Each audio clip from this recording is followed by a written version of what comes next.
Welcome back. Let's take a look at what the dailies are saying. I'm being joined on the program by Mr. Blessing Anaro, editor, Southern Operations of Blueprint. Thank you, sir, for coming on the program. Thank you for having me.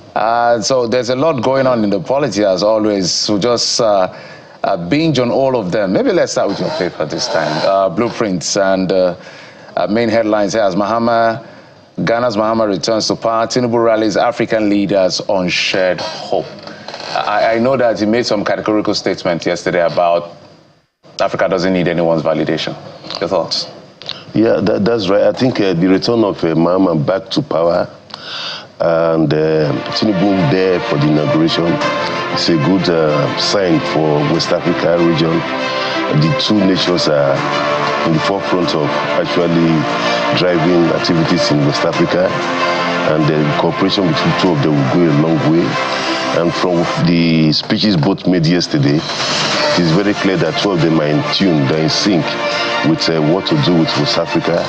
Now that we have some little, what do I call them, bad sons that are into military and the rest, two of them will be able to rein them in and put heads together and do West Africa great again.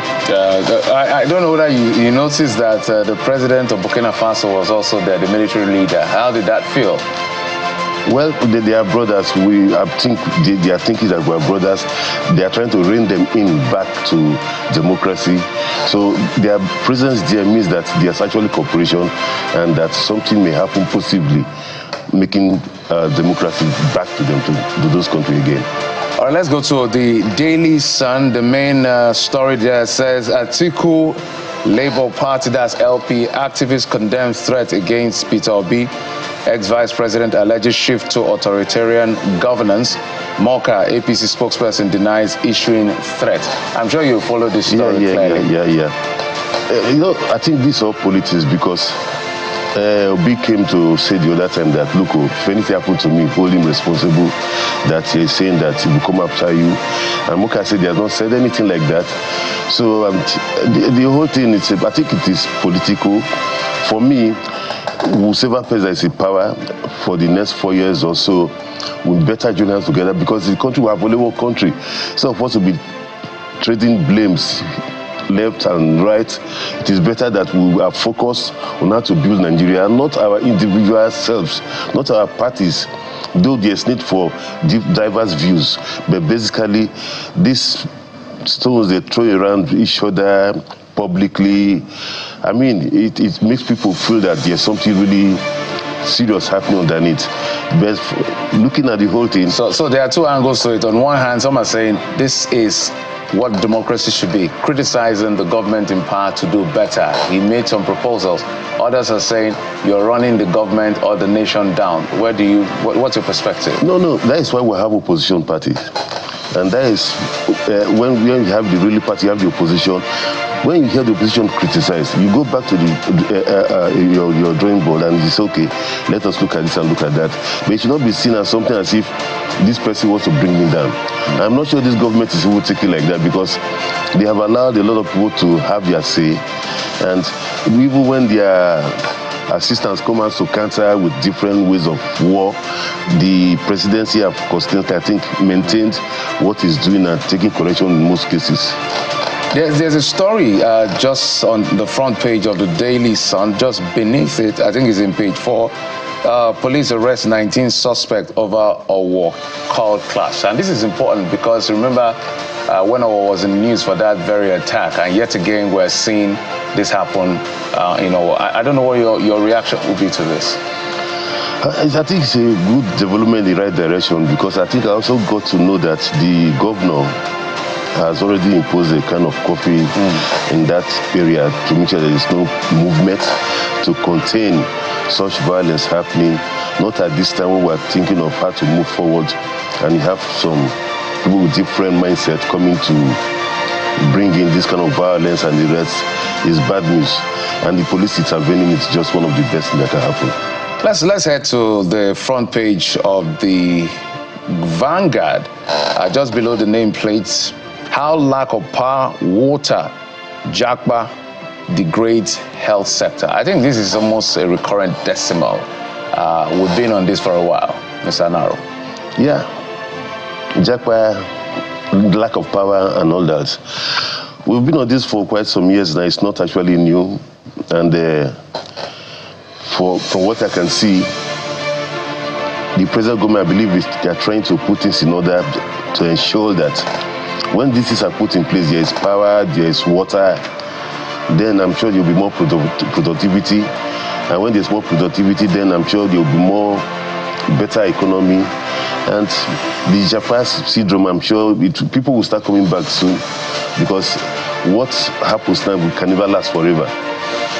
It's interesting to see that the picture on the front page of the Vanguard, I know it's also on the front page of the Daily Sun, that shows former President Olusegun Obasanjo exchanging pleasantries with President Bola Tinubu. Why not? Why not? Both of them are statesmen, and they may have differences, but they are always together for the sake of the country. They meet, they dine together. So if anybody says that they are throwing tantrum or something, no, it's just for probably making sure that we are moving forward. Because if, as you hear now, your best friend will not tell you that, man, your mouth is smelling, then who else can tell you? So when they do that, those sometimes will not be public, but I assure you that they are best of friends, and they meet and they discuss this country on how to go forward. It's normal. All right, we also have on that, I wanted to move on, but I just saw that on the front page as well. Just besides those pictures, we have gunmen abduct 46 in Zamfara community. It's very troubling, the things that happen. There have been some successes recorded, and Bell Authority has been told your days are numbered, but we're still seeing abduction, Mr. Anaro. Yeah, it's quite unfortunate. It's quite unfortunate, because we're talking about human lives here. We're talking about disruption in human growth and activity. And we also have seen our Air Force strike every day, scores killed here, scores killed here. And we know that this issue, I'm not sure it's actually a Nigerian issue, because I think there are foreign people involved in this whole attack, trying to destabilize our polity. And from what I read every day, the armed forces are doing their best. It's kind of a war. It does not end in one day. But if they continue the onslaught against these bandits, I'm sure victory is very close. Let's head to the leadership. Quite some interesting headers here on the leadership. But the main story is that governors shake up cabinet to assert control. Will the big stick? After non-loyal appointees, Mohammed sacks 5 commissioners. Rather, redesignate portfolios in Bauchi, Katsina. Sule explains cabinet sack in Nasarawa. What's going on? Yeah, I think that's one of the most dynamic. To put their political warlords. No, very dynamic. I expected that in a government, if you have commissioners you appointed and you look at the year, who have performed, who have not performed, then the best thing to do is to reshuffle and to make sure that as we enter another year, we'll get better results. So I think that governors are just done well. And there's nothing wrong with reshuffling or bringing somebody new, fresh brains to do what is needed. But the people are not really, they are always on your neck. Do better for we want dividends. So sometimes, is it about performance, or is it about trying to put the foot soldiers ahead of the next election cycle? Well, I think if you look at grassroots men. No, not necessarily so. So we have the right to think from our own prison. But naturally, if we were to be a leader in such a place, and you have pressure from different constituency, we are not getting this. NEPA is not doing well. And who is the minister for NEPA? You may want to change him. So I think everything is not about politics. Though there may be politics, but if you were there, I'm sure you would do it for the interest of the people. All right, there are 2 more headlines on the leadership that I want you to speak to or comment on. The other one had just somewhere down the nameplate. It's a military veterans occupy finance ministry over unpaid benefits. I think this is like the second time I'm hearing this story. What exactly is going on with that? The second time. So when I saw the story yesterday, I asked myself, why go to the finance ministry? Probably they went there because they know fully well that maybe approval will be given, and maybe protocols and bureaucracy have made the money not to come out to them.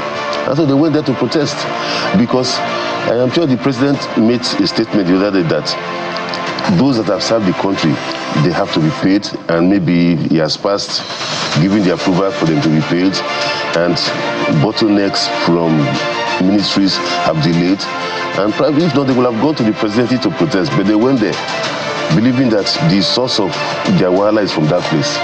Okay, also, just before I touch on other dailies, FG issues advisory on HMPV infection and prevention. I hope we don't have another pandemic on our hands. Yeah, I hope that somebody don't import it again like it happened during the COVID. And really import it again. So that somebody will just come in and slip into the country without probably checking properly at the borders, at the airports. So what has happened, say once child or twice beaten is something very bad. So because we have experienced it before, I'm sure the federal government and other agencies should put us together to make sure we tighten our borders and we are very watchful, because we are even more vulnerable than the China that is coming from.